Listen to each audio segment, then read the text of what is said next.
Well, in news that should surprise literally no one, Disney has put out a trailer for yet another subpar project, and fans are absolutely hating it, which means that it's time for us to be called ists and phobes until we eventually submit and consume Disney bullshit. Hi y'all, SnarkyJay cosplay here. So a couple days ago, Disney released the trailer for The Acolyte, and the internet kind of blew up about it. I watched the trailer for The Acolyte and came away neither offended nor excited, but what I want to talk about is how absolutely destroyed that trailer is getting all over Twitter, Instagram, and most importantly, YouTube. See, Disney and some news outlets want to talk about the fact that The Acolyte is going to be this record-breaking, life-changing Disney Star Wars show, but let's just talk about the fact that right now on YouTube, The Acolyte has more dislikes than likes. And that is saying something. Sure, the internet can chalk it up to angry white men review bombing it, but I'm one of those thumbs down and I'm not an angry white man.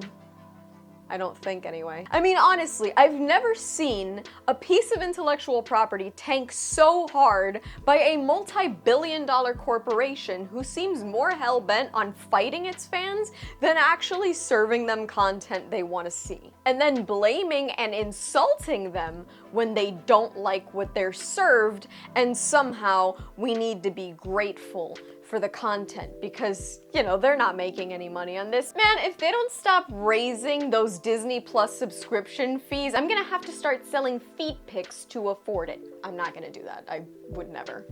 Maybe if my face wasn't in the pictures. I'm kidding. Stop it. Get some help. Now, to be completely fair, I already had like zero interest in this series. One, because the subject matter doesn't really interest me, and two, Disney Star Wars has just continued to disappoint me over the past few years, and honestly, I'm kind of done with this toxic relationship. I've deleted Bumble and Hinge, and I don't want to keep dating Disney Star Wars when all they do is hand me shitty food and then make me pay for it. Disney Star Wars has basically been absolute shit, in my opinion, for the past 4 or 5 years. So I don't really have a vested interest in this series at all, but I want to talk about something that caught my attention when it comes to this series, and now I'm glad it's getting review bombed on YouTube. Apparently, one of the main writers of The Acolyte has actually never seen Star Wars, is not into it. And interestingly enough, Leslie Headland, who is the main person behind this series, considers this a point of pride. I mean, I guess that makes sense as somebody who literally worked for Harvey Weinstein for almost 5 years, but that's none of my business. Leslie had this to say about the ignorance of this writer in her interview. I was like, I want you to be questioning narrative. I don't want myself, who's a lifelong fan, to just be relying on particular references in order to create emotional beats. I want those emotional beats to be earned and checked by someone that isn't super familiar with it. Now, on the one hand, when you put it that way, it seems like what they want to avoid is nostalgia baiting fans. Because obviously, when you bait us with nostalgia and we look into it, there are some of us who don't have our shill glasses on and eventually start to think they're just bringing in these references and these pieces from the original score and these characters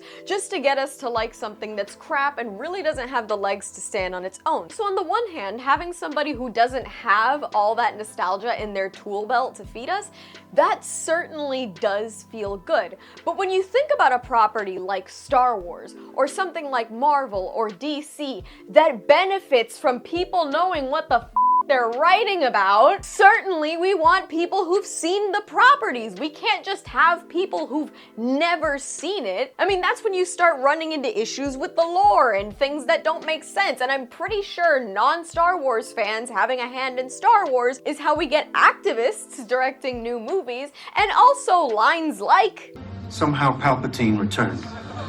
Chronically online individuals will continue to and complain that everybody who's angry about Star Wars is some old white male and that everybody's upset because there's too much diversity in these projects and people are misogynistic. But most of us are just sick and tired of being served uncharismatic drivel by Disney. And obviously, judging by Disney's subscriber and view counts, it seems like they're finally starting to feel the effects of the rest of us and complaining and deciding to no longer buy into this crap. And that's all from me. I've been SnarkyJay. Thank you so much for watching. Please don't forget to like and subscribe. For more SnarkyJay, be sure to check me out on Instagram, and if you'd like to support me, my channel, and my content creation, do check out and consider subscribing to my Patreon for exclusive content and photo shoot sets. I will add links to both in the description below, and let me know your thoughts on the Acolyte getting review bombed in the comments below.